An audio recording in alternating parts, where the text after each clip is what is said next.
Another day, another episode of Amberlynn Reid behaving like the moral high ground is hers to claim because someone else's life has cracked.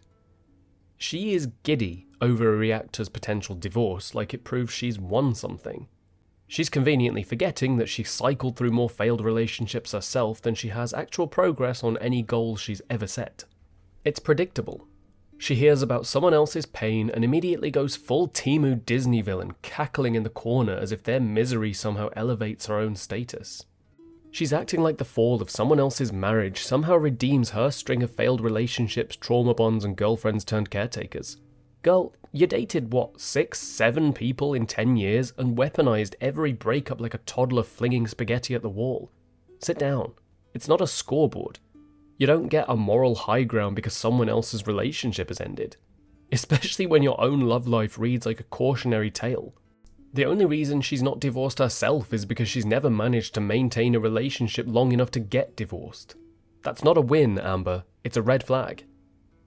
She's out here acting like she's emotionally evolved because her exes escaped before it hit court paperwork. That's not stability, Amber. That's a pattern. She is salivating at the idea of someone else going through this. She thinks it gives her some kind of warped moral edge, as if someone else's failed marriage somehow erases the fact that her longest relationship was basically a caretaker contract. Let her gloat, because if we've learned anything, it's that her smugness is always short-lived, and reality hits her like a blocked Uber Eats refund.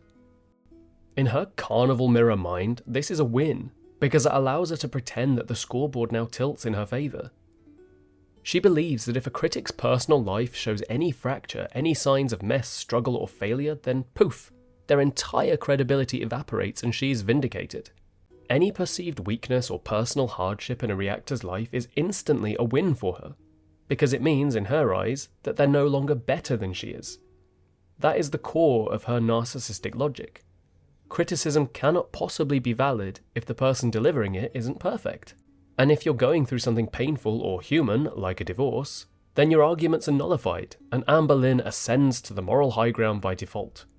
She sees criticism not as commentary on her content or behaviour, but as a personal attack from people who think they're better than she is. So the moment one of them stumbles, she frames it as proof that they're not better than she is.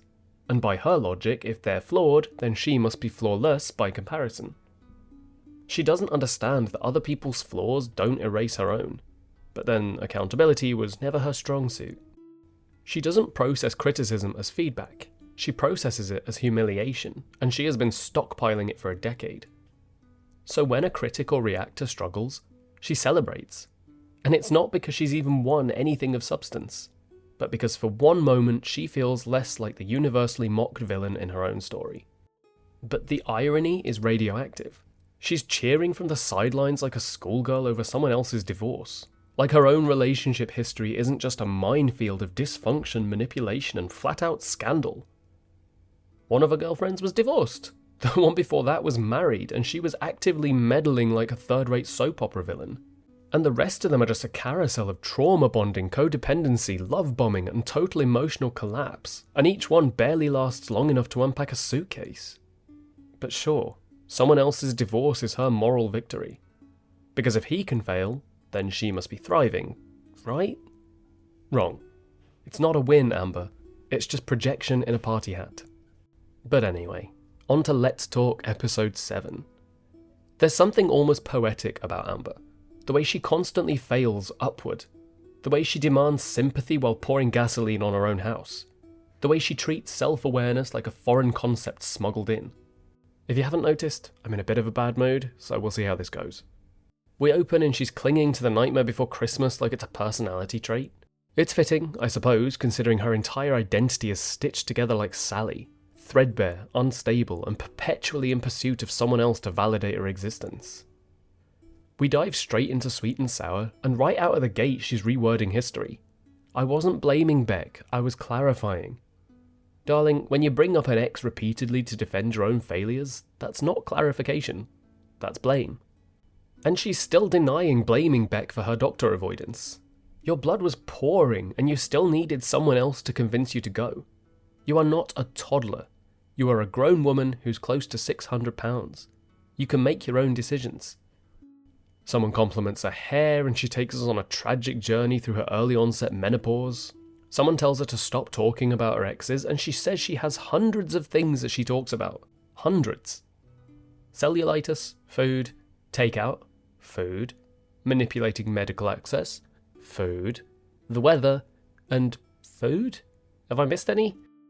Hundreds, truly.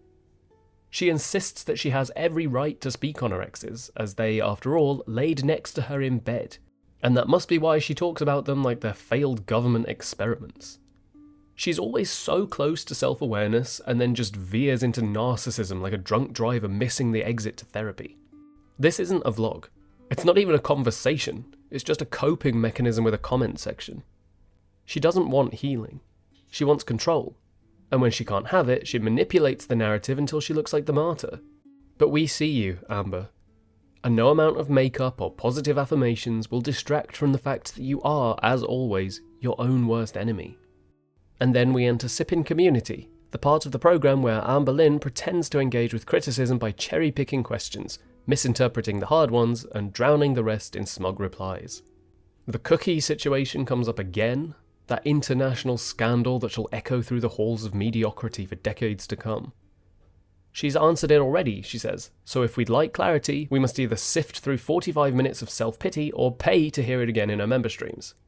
Imagine monetizing your own inability to be clear the first time. There's a rumour that she can't afford her medication. I can afford my medication, she says, with all the energy of a toddler insisting they paid for their Happy Meal with Monopoly money. If you could afford it, we wouldn't have to watch you grovel on camera for members like a Victorian beggar. She tells us that she doesn't film her weigh-ins anymore because she weighs herself naked. But hasn't she done that before? Curious that a sense of decorum has suddenly developed. There's a question about why Beck's health was Amber's responsibility, but why hers wasn't theirs. And she dodges this with Olympic finesse, if Olympic events involved smugly snapping at valid questions. Wouldn't you take your partner to the ER, she says? Well, yes, Amber, but most people would also listen when their partner says go to the doctor. You wanted a caretaker, not a girlfriend, and the minute they said no, you treated it like abandonment. And then the next is, why don't you know how beautiful you are? And she tells us that society tells her she's ugly, because when all else fails, it's time for beauty and the victim complex. It's not your years of lying, manipulation, and gaslighting and enabling that affect how people see you. It's society. Of course. She's asked if she's going to give refunds to the members for cutting a live stream short, but she claims she's never cut a stream short, except once, and even then only by 3 minutes. Which is generous of her to admit. She's just conveniently forgetting the streams where she sat there in silence, laughed at the wall, filmed the ceiling, or rage quit mid-huff. Amber, time isn't the issue. Value is. The woman speaks in endless loops of ego avoidance and projection. She's answered nothing, accepted no responsibility, and made sure her audience is too exhausted by the smoke and mirrors to ask better questions. Amber, you're not answering the hate. You're just deflecting again. And then we get the Linterview, now with 40% more delusion. She's asked if she could erase one rumour about herself and replace it with another, what would it be? She chooses her teenage relationship scandal. And she'd replace it with Amber never went to college? No one cares. She says that if she were a reaction channel, she would be constructive, not rude. Of course, much like how she speaks now with grace and elegance, right? Oh wait, no. She mocks, sneers, and plays the victim while calling herself strong. I suppose that is her version of constructive. She mentions the article that disappeared because the haters scared them off. No proof, just vibes. Classic Amberlynn deflection. She's a professional in the art of imaginary sabotage. I was going to be the face of a brand until the haters. Sure, and I was going to be knighted until someone commented that my crown clashed with my eyeshadow. And then, the best part, her rarity breakdown. According to Amber, Rarity is not a lost cat. Rarity is her child, her biological equivalent, her soul in feline form. But I'm going to be brutally clear, she abandoned that animal. She dragged it across the country into chaos and instability, and then lost her.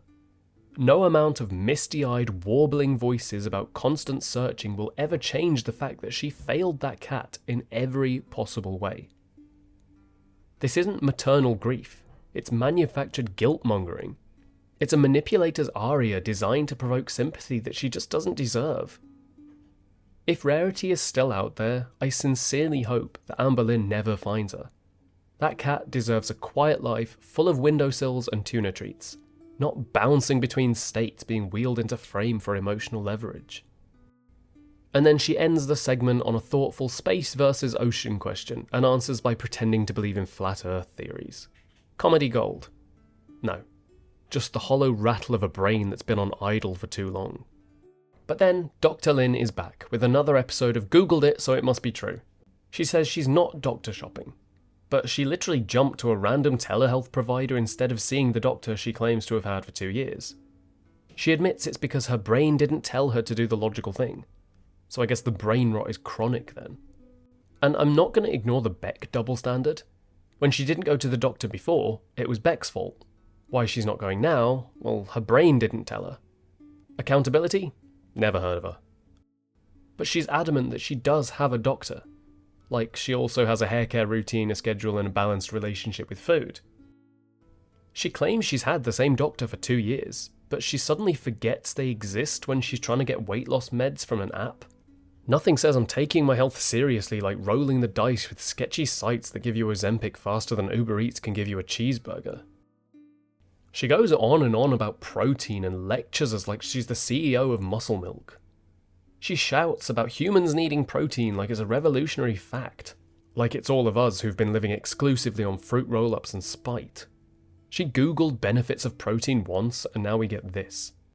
We get it, you bought some protein bars. That doesn't make you a dietitian now.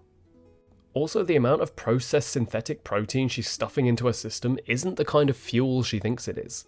But she heard the words muscle and menopause and ran with it. She isn't doctor shopping, she's just attention shopping.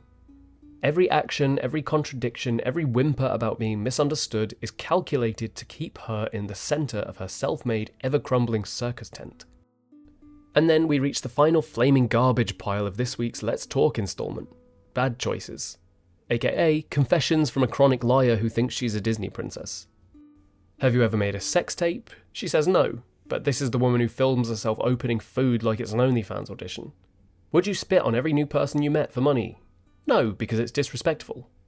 But exploiting your pets, faking health scares and sobbing over fake internet rumours for ad revenue is perfectly fine. She thinks turning down money for fictional spitting is character growth, when we all know she wouldn't turn down a packet of ketchup if it meant someone called her brave in the comments. Would you keep a lost wallet even if the ID was still inside? Absolutely not, she says, while clutching onto the remnants of someone else's inheritance that she laid claim to. She wouldn't even return her own shopping cart, let alone someone else's money.